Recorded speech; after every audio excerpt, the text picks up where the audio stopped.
让我们一起加入客家风情，大家来讲客家吧。One of Taiwan's most unique products is Ku Cha oil. Known as the olive oil of the East, it comes from the seeds of camellia trees. These trees were brought to the island during the Japanese colonial period, but full-scale production only began in the 70s and was mainly taken up by the Hakka people in Taiwan's Miaoli and Hsinchu areas. It has been found to be a healthy cooking alternative, but has other agricultural and even aesthetic uses, as the trees can be turned into miniature bonsai plants. Hello everyone, it's time for Hakka Around Taiwan here on ICRT. 大家好，我是阿炳哥 Leo。Hello， 你好，大家好，我是 Josephine。Leo 啊，我上个月才知道有一个油啊，叫做苦茶油啊。原来在台湾有这个选择，除了我们知道的什么橄榄油啊、沙拉油，还有苦茶油，而且我是吃它的那么苦茶油面线呢。对，蛮特别的。你应该对这个很熟悉吧？对不对？我当然熟悉。我跟你讲，这个苦茶油对我来说，不但是那个吃的那个感觉而且它的味道对我来说就是阿婆的一个记忆。为什么？是阿婆煮面给你吗？不是。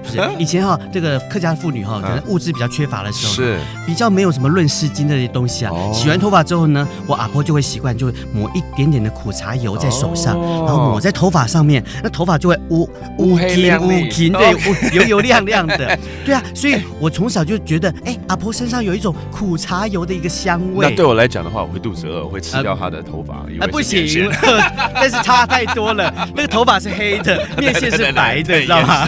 不过我相信苦茶油有很多它的一些用处在啦，而且不过它的种植地区也颇广的嘛，对，差不多苗栗啊、新竹还有台山县一带的地区都有种这个油茶树，而且呢，这苦茶油是目前台湾少数能够自产自制的植物油，它里面的单元不饱和脂肪酸的含量是所有植物油最高的，可以降低低密度胆固醇，这我知道，对身体很好啦。这我知道，现代人呢对食安还有对这个健康问题啊非常注重，这非常好啦。对啊，而且它还能兼顾环保，它炸过油的茶粕还可以拿来清洁碗盘，多好用啊！太好了，而且我听说啊，它就是叫做一体黄金啊，对不对？对呀，你看叫做一体黄金，是不是表示这个油很珍贵？非常珍贵了，很好。有空的话，大家试试看这个苦茶油喽。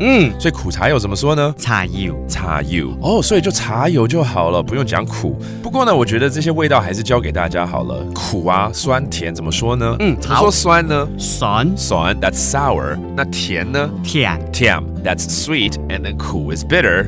苦。Now you know, and that does for today's Hakka Around Taiwan here on ICRT. 什么太嘎？俺只say 张来了。